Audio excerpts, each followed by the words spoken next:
วงคำมวนซึ่งได้มีการจัดกิจกรรมเฉลิมฉลองวันแม่หญิงครบรอบ115 ปีภายใต้คำขวัญสิทธิความเสมอภาคและความเข้มแข็งเพื่อแม่หญิงและเด็กน้อยทุกคนพิธีได้จัดขึ้นในวันที่ 7 มีนาคม 2025 ที่ห้องว่าการเมืองท่าแขกโดยการเข้าร่วมของทานวงเพชรจิตปัญญาห้องเลขาพรรคแขวงผู้ชี้นำเวียกงานการเมืองแนวคิดเวียกพรรคพนักงานทานแก้วอุดรบุตรสิงคอนห้องเจ้าแขวงคำมวนทานแก้ววิไลไสยบุตรเจ้าเมืองท่าแขกมีต่างหน้าจากสภาประชาชนแขวงองค์การจัดตั้งมหาชนตลอดฮอดฮักฐานแม่หญิงจากภาคส่วนต่างๆอ้อมข้างแขวงเข้าร่วมอย่างหลวงหลายท่านนางไพวันผลหาราชประธานคณะบริหารงานสหพันธ์แม่หญิงแขวงคำมวนได้หวนคืนมูลเสื้อวันแม่หญิงสากลครบรอบ115 ปี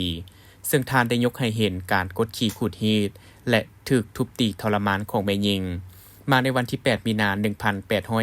1899สาวกรรมกรแม่หญิงอยู่โรงงานตำแพนและตัดหยิบที่เมืองนิวยอร์กสหรัฐอเมริกาได้จัดตั้งโฮมชุมนุมประท้วงและคัดค้านต่อกับการให้ค่าแรงงานต่ำและสถานที่เฮ็ดเวียกบ่รับประกันต่อสุขภาพ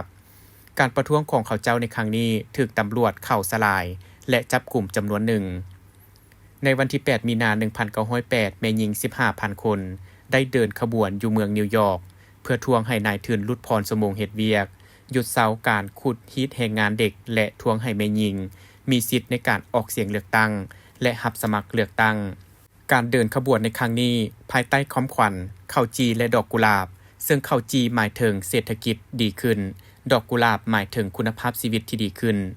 เดือนกุมภาพันธ์ 1909 แม่หญิงอเมริกาได้จัดพิธีเฉลิมฉลองวันแม่หญิงสากลเป็นเทื่อทำอิฐ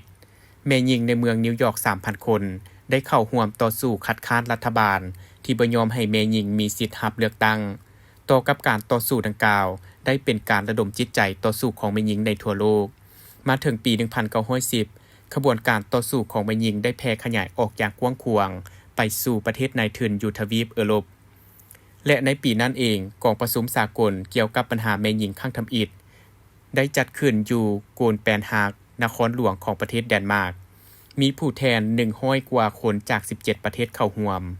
กองประชุมได้รับรองและตกลงเอาวันที่ 8 มีนาของทุกๆปีเป็นวันแม่หญิงสากลวันที่ 8 มีนาแม้นเหตุการณ์การเมืองที่สำคัญเป็นขีดหมายแห่งไสสนะอันพื้นฐานของขบวนการแม่หญิงสากลในการต่อสู้ทวงเอาสิทธิผลประโยชน์อันชอบธรรมของแม่หญิงชาวผู้ออกแรงงานในทั่วโลกเป็นวันระลึกถึงการต่อสู้ของแม่หญิงเพื่อปลดปล่อยตนเองและทวงให้มีสิทธิเสมอภาคประชาธิปไตยคือกันกับผู้ชายทวงให้พวกนายทุนแก้ไขชีวิตการเป็นอยู่ภายใต้คำขวัญผู้หนึ่งเฮ็ดเวียก8 ชั่วโมงแม่หญิงและผู้ชายต้องเฮ็ดเวียกคือกันได้รับเงินเดือนเท่ากัน